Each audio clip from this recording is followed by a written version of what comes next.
The look on my daughter-in-law's face when my attorney, Elias Henderson, slid that single sheet of paper across the mahogany table is something I'll take to my grave with a smile.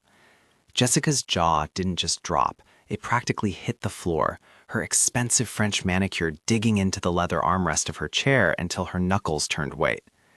My son, Mark, just sat there looking like a deer caught in high beams, the same confused expression he's had since the day he married her. Elias leaned forward, adjusted his spectacles, and asked the question that ended their little charade. Did they actually see the updated survey, Arthur, or did they just sign the deed without looking at the coordinates? But to understand why that moment felt like a cool breeze on a sweltering July day, I need to take you back to the beginning, before my own flesh and blood decided I was an obstacle to be cleared away. I spent 42 years working at the shipyard in Portsmouth. I started as a welder's apprentice and ended up as a project manager for some of the biggest hulls that ever hit the Atlantic. It was hard, honest work that left my hands calloused and my back aching, but it paid for a nice life. I built our family home with my own two hands, put Mark through a private university he barely scraped through, and managed to save enough to buy a 4-acre slice of heaven on the coast of Maine back in 1984. I called it the Shoreline Shack. It wasn't much more than a sturdy cabin when I bought it, but over 30 years, I turned it into a sanctuary. I built a massive workshop out back where I restored vintage maritime instruments and kept my collection of reclaimed teak and mahogany from old ships. To a stranger, or someone with no soul for history, the workshop looked cluttered. To me, it was a museum of my life's work. My late wife Martha and I spent every summer there until the cancer took her 6 years ago. After she passed, that cabin was all I had left of our dreams. The first crack in the foundation of my relationship with Mark appeared about 3 years ago, shortly after he married Jessica. Jessica is a consultant, which as far as I can tell means she spends other people's money while looking down on anyone who gets their hands dirty. At the first Christmas dinner after their wedding, she made a comment about the cabin. "Arthur," she said, swirling a glass of wine I knew cost more than my work boots, "that place in Maine, it's such a burden for a man your age. The taxes, the upkeep, the clutter. It's practically a fire hazard. You should really think about downsizing your responsibilities." I laughed it off at the time. "I like my clutter, Jessica. It keeps me busy." But she didn't stop. For 2 years, it was a constant drip of poison. Every time I saw them, she had a new concern. Suddenly, my son, who used to love fishing off the dock at the cabin, started echoing her. "Dad, Jess is right. You're 70 now. What if you fall out there? There's no cell service. It's irresponsible to keep that place." That should have been my wake-up call. I wanted to believe they cared about my safety, but I'm not a fool. I've managed crews of 500 men. I know when I'm being managed. But I kept telling myself it was just a phase, that they were just worried. Then came the incident. Last autumn, I had a mild heart attack. Nothing life-threatening, but it required a 3-day stay in the hospital. While I was still in the recovery wing, groggy for medication, Jessica and Mark came to visit. They didn't bring flowers. They brought a folder. "Dad," Mark said, his voice trembling slightly, "we've talked to Jessica's parents, the Millers. They're looking for a retirement project. They want to take the cabin off your hands. There'll be $10,000 cash right now. It'll cover your medical bills and clear the clutter, so you don't have to worry about the environmental fines the county is talking about." "Environmental fines?" I croaked. "The workshop, Arthur." Jessica stepped in, her eyes gleaming. "The chemicals, the old wood, it's a liability. My father is willing to take the risk to help family. 10,000 is more than fair for a cluttered shack on a rocky cliff." I looked at my son. He wouldn't meet my eyes. That's when it clicked. They weren't worried about my heart. They were worried about their inheritance being tied up in a property they thought was a dump. They'd already promised it to Jessica's parents, likely for a kickback or just to secure her family's approval. If that was all, I probably would have let it go with a firm no. But then came Thanksgiving. I wasn't invited. Mark called and said they were going to the Miller's place, and it might be too much excitement for my heart. 2 days later, a neighbor from the coast called me. He told me he saw Mark, Jessica, and her parents at the cabin. They were throwing things out of my workshop into a dumpster. My wife's antique sewing table, my collection of brass sextants, my reclaimed timber, all of it was being tossed like trash. And that's when I realized they didn't see me as their father. They saw me as a bank account with a heartbeat that was taking too long to stop. Something in me shifted that day. I didn't call them, I didn't scream, I didn't even tell them I knew. Instead, I sat in my quiet living room, picked up the phone, and called Elias Henderson.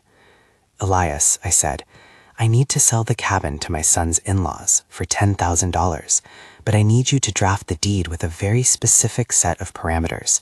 I want to sell them the structure, only the structure." I spent the next 2 months getting everything in order. I played the part of the frail, confused old man to perfection. When Mark brought the papers over in December, I sighed, shook my hand a little as I signed, and whispered, "I suppose you're right. It's too much for me." Jessica actually hugged me. It was the coldest thing I've ever felt. "You're doing the right thing, Arthur. Now you can focus on your health." They had no idea what was coming. None of them did. The Millers moved fast. They spent the winter and early spring pouring nearly $200,000 into the property. They tore down my workshop, replaced it with a guest house, remodeled the cabin into a glass and steel monstrosity, and put in a professional-grade kitchen. They were planning to turn it into a high-end Airbnb or a summer retreat for their socialite friends. They even had the audacity to send me photos of the progress, showing how they'd cleared out the junk. I waited. I waited until the final inspections were signed off. I waited until they had their grand opening family dinner scheduled for late June. That's when I called the meeting at Elias's office. I told Mark and Jessica it was about finalizing my estate.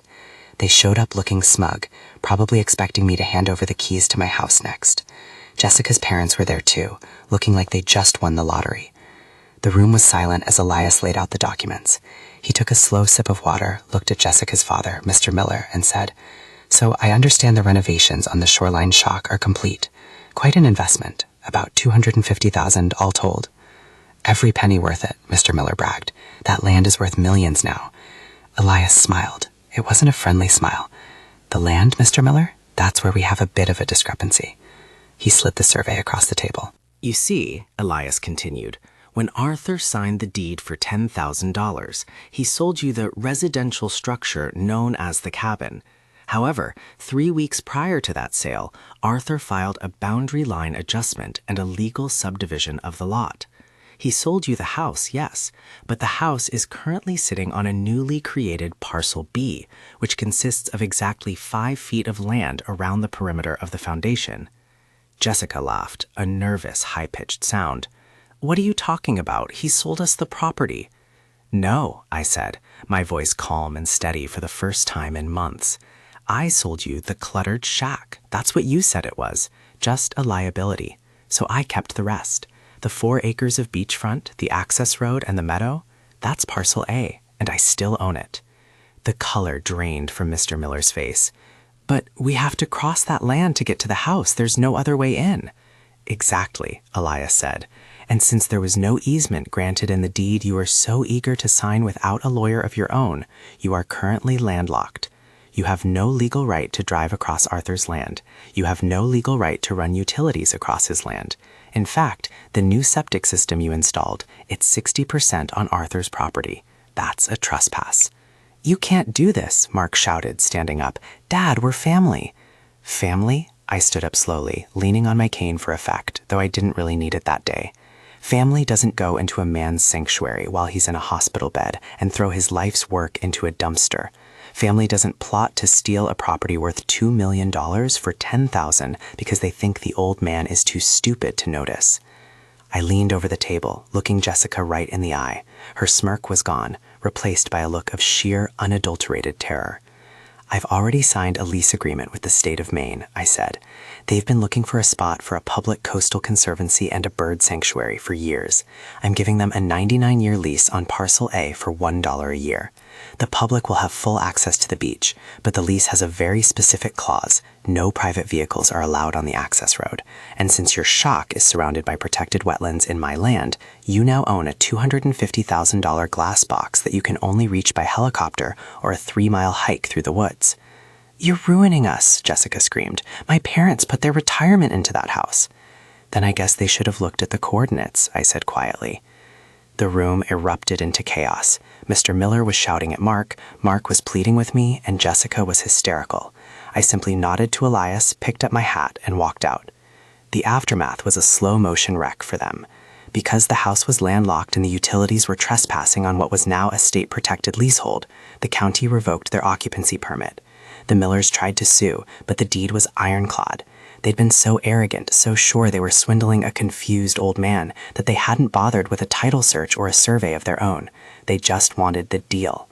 They ended up settling. They had to pay me another $100,000 just for me to grant them a temporary removal easement so they could salvage the appliances and the expensive windows they'd put in before the house was eventually seized by the county for back taxes, taxes they couldn't afford to pay on a property they couldn't use. Mark and Jessica's marriage didn't survive the year. It's hard to stay in love when you've cost your in-laws their retirement savings.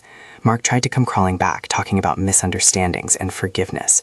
I told him I'd forgive him when he found my wife's sewing table and my grandfather's sextants in the landfill where he'd thrown them.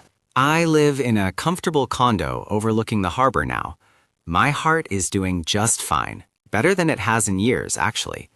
I use the settlement money and the tax breaks from the state lease to set up a scholarship fund for kids wanting to go into the trades, real work, honest work. Mark calls every Sunday now. He's very polite. He asks about my health, offers to come over and do my yard work, tells me how much he misses the old days.